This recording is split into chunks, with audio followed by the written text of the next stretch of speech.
ضربتين جزاء احتسبوا للزمالك هذا الموسم، مرة أمام المقاولين العرب في الأسبوع الرابع يوم 4 نوفمبر تحديدا وسجلها دويدار، ومرة أمام سموحة يوم 24 يناير اللي فات وضيعها دويدار. المرة دي دويدار مش موجود، المرة دي مين محمد إبراهيم ولا مين؟ خلينا نشوف. ادي أحمد عادل وركلة الجزاء واضحة تماما ولمسة اليد مش محتاجة اعتراض ومش محتاجة كلام، ومسك وشه بعد كده أحمد عادل قال يعني سنخدع يعني. والله باسم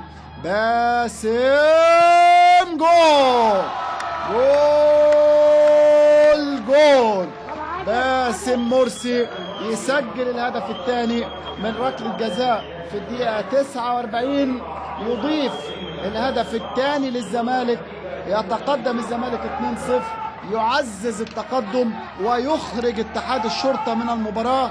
بل خلينا نقول انه قد يخرجوا هذا الهدف، قد يخرج اتحاد الشرطة من الدوري كله، من الدوري بأكمله.